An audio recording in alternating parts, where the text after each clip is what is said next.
கடும் கோபத்தில் இஸ்ரேலும் அமெரிக்காவும். அமெரிக்கா ஈரான் மோதல், ஓமன் வளைகுடாவில் பதற்றம்.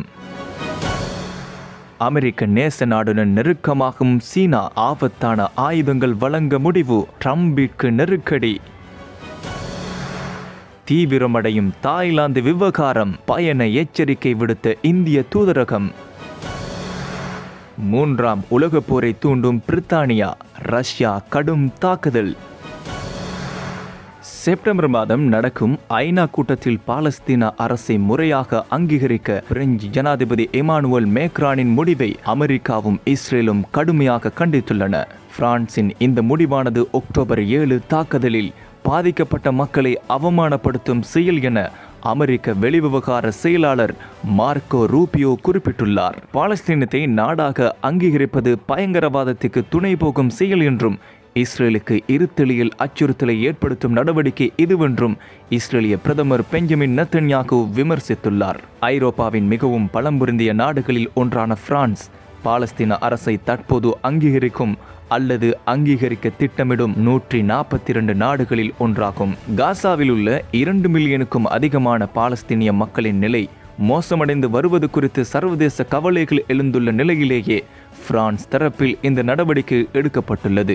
அமெரிக்க ஆதரவு இஸ்ரேலிய இராணுவத்தின் நடவடிக்கைகள் ஒரு மோசமான மனிதாபிமான நெருக்கடியை தூண்டிவிட்டுள்ள நிலையில் காசா முழுவதும் பெருமளவிலான பட்டினி பற்றிய எச்சரிக்கைகளும் விடுக்கப்பட்டுள்ளன. ஆனால் கடந்த 8 மாதங்களாக காசாவில் உள்ள பாலஸ்தீன மக்களுக்கு உணவளிக்க மறுத்து வரும் இஸ்ரேல் அப்படியான குற்றச்சாட்டுகளுக்கு பொறுப்பேற்க முடியாது என மறுத்துள்ளது. அப்பாவி பாலஸ்தீன மக்களின் தற்போதைய நெருக்கடி நிலைக்கு இஸ்ரேல் மட்டுமே பொறுப்பு என பிரான்ஸ் குற்றஞ்சாட்டியுள்ளது. இஸ்ரேல் கிட்டத்தட்ட 2 ஆண்டுகளுக்கு முன்பு காசா மீது குண்டுவீச்சை தொடங்கியதிலிருந்து பல நாடுகள் பாலஸ்தீனியர்களுக்கு தேச அந்தஸ்தை அங்கீகரிக்கும் திட்டங்களை அறிவித்துள்ளன. அமெரிக்க ஈரானிடையான பதற்றம் நீண்ட காலமாகவே சர்வதேச அளவில் கவலையை ஏற்படுத்தி வருகிறது. சமீபத்தில் இஸ்ரேலுக்கும் ஈரானுக்கும் இடையிலான மோதலில் அமெரிக்கா இஸ்ரேலுக்கு ஆதரவாக களமிறங்கியதால் இந்த பதற்றம் அதிகரித்துள்ளது. இதன் தொடர்ச்சியாக ஈரானின் 3 முக்கிய அணுசக்தி நிலையங்கள் மீது அமெரிக்கா தாக்குதல் நடத்தியதாக கூறப்படுகிறது. இதற்கு பதிலடியாக கத்தாரில் உள்ள அமெரிக்க இராணுவ தளம் மீது ஈரான் ஏவுகணை தாக்குதல் நடத்தியது. இந்த மோதல்களுக்கு மத்தியில் புதிய அணுசக்தி ஒப்பந்தத்தை ஏற்க வேண்டும் என்று அமெரிக்கா ஈரானை வலியுறுத்தி வருகிறது. சமீபத்திய சம்பவம் பதட்டத்தை மேலும் தூண்டியுள்ளது. அமெரிக்க போர்க்கப்பல் ஒன்று தனது கடல் எல்லைக்குள் அத்துமீறி நுழைந்ததாக ஈரான் தெரிவித்துள்ளது. ஈரானிய அரசு தொலைக்காட்சியின்படி அமெரிக்காவின் USS ஃபிட்ஸ்ஜெரால்ட் என்ற அழிக்கும் கப்பல் ஓமன் வளைகுடாவில் உள்ள ஈரானிய கடல் பகுதிக்குள் நுழைய முயன்றது.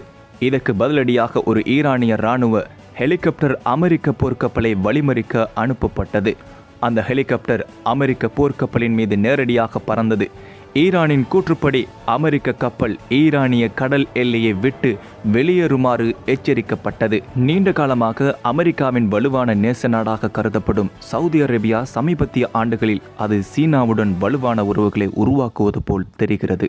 இஸ்ரேலை அங்கீகரித்ததுக்கு ஈடாக நேட்டோ போன்ற பாதுகாப்பு ஏற்பாடுகளை வழங்குவதன் மூலம் சவுதி அரேபியாவை தங்கள் பக்கம் தக்க வைத்துக் கொள்ள தனது முயற்சிகளை அமெரிக்கா மறுசீரமைத்துள்ளது.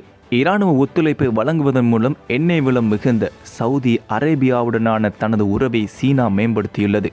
இதன் ஒரு பகுதியாக சவுதி அரேபியாவுக்கு அதிநவீன J-10 போர் விமானங்களை வழங்க சீனா முன்வந்துள்ளது.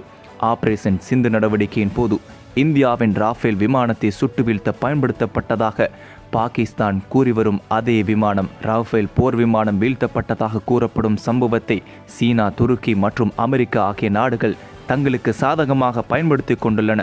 இந்த நாடுகள் எதுவும் இதுக்கு உண்மையான ஆதாரங்களை வழங்க முடியவில்லை. அது மட்டுமின்றி சீனா தற்போது தனது ஆயுதங்களை சந்தைப்படுத்தவும் இதே கதையை தீவிரமாக பயன்படுத்திக் கொள்கிறது. அதிநவீன ராஃபேல் போர் விமானத்தையே தங்களின் J-10 வீழ்த்தும் திறன் கொண்டது என சீனா விளம்பரப்படுத்தி வருகிறது. இருப்பினும் சவுதி அரேபியா உட்பட இதுவரை எந்த நாடும் இன்னும் ஏ-10 போர் விமானங்களை வழங்குவதற்கு எந்தவொரு முறையான ஒப்பந்தங்களையும் முன்னெடுக்கவில்லை. இந்த நிலையில் சமீபத்திய ஆண்டுகளில் சீன ஆயுதங்கள் போரில் ஈடுபடவில்லை என குறிப்பிட்டுள்ளார் ஒரு ஆய்வாளர். ஆனால் இந்தியாவுக்கு எதிரான சீன ஆயுதங்களை பாகிஸ்தான் பயன்படுத்தியுள்ள நிலையில் அதன் தாக்கம் குறித்து பல நாடுகள் உன்னிப்பாக கவனித்துள்ளதையும் அவர் சுட்டிக்காட்டியுள்ளார். இதனிடையே கடந்த மே மாதம் அமெரிக்காவும் சவுதி அரேபியாவும் $142 பில்லியன் ஆயுத ஒப்பந்தத்தை உறுதி செய்தன. இது வரலாற்றில் மிகப்பெரிய பாதுகாப்பு விற்பனை ஒப்பந்தம் என்று வெள்ளை மாளிகை அறிவித்திருந்தது. தாய்லாந்து கம்போடியா எல்லையில் அதிகரித்து வரும் பதட்டங்களுக்கு மத்தியில் பயண எச்சரிக்கையை வெளியிட்டுள்ளது தாய்லாந்தில் உள்ள இந்திய தூதரகம். இந்திய சுற்றுலா பயணிகள் விழிப்புடன் இருக்கவும் தாய்லாந்து சுற்றுலா ஆணையம் உட்பட உத்தியோகபூர்வ தாய்லாந்து தகவல்கள் மூலம் உறுதி செய்து கொள்ளவும் வலியுறுத்தி கொண்டுள்ளன. தாய்லாந்து கம்போடியா எல்லையில் தொடர்ந்து நிலவும் அமைதியின்மை காரணமாக உப்போன், ரட்சதானி, சுரின், சிசாகெட், புரிராம், சாகேயோ, சாந்துபுரி மற்றும் டிராட் ஆகிய 7 மாகாணங்களில் உள்ள பல சுற்றுலா தலங்கள் தற்போது பார்வையிட பரிந்துரைக்கப்படவில்லை என்று தாய்லாந்து சுற்றுலா ஆணையம் அறிவித்துள்ளது. இந்த நிலையில் தாய்லாந்து கம்போடியா எல்லைக்கு அருகே நடந்த இராணுவ மோதல்களில் 14 தாய்லாந்து மக்கள் கொல்லப்பட்டனர் மற்றும் 46 பேர் காயமடைந்தனர் என்று பொது சுகாதார அமைச்சகத்தின் துணை செய்தி தொடர்பாளர் தெரிவித்தார். ரஷ்யாவை தூண்டிவிட்டு 3ஆம் உலகப் போருக்கான ஆபத்தை வரவழைப்பதுடன் விளாடிமிர் புட்டினுக்கு எதிராக ஜனாதிபதி ட்ரம்பையும் தூண்டிவிட பிரித்தானியா முயல்வதாக அந்த நாடு குற்றம் சாட்டியுள்ளது. ரஷ்ய உளவுத்துறை தலைவரும் ரஷ்ய பாதுகாப்பு கவுன்சிலின் முன்னாள் தலைவருமான நிக்கோலே பட்ருசிவ் என்பவரே பிரித்தானியாவுக்கு எதிராக தற்போது கருத்து தெரிவித்துள்ளார். ரஷ்ய அரசியலில் செல்வாக்கு மிகுந்த நிக்கோலே பட்ருசேவ் ஜனாதிபதியாக விளாடிமிர் புட்டின் பதவி துறக்கும் போது அந்த பொறுப்புக்கு தமது மகனை கொண்டுவர தற்போது நடவடிக்கை எடுத்து வருவதாக தகவல் வெளியாகியுள்ளது.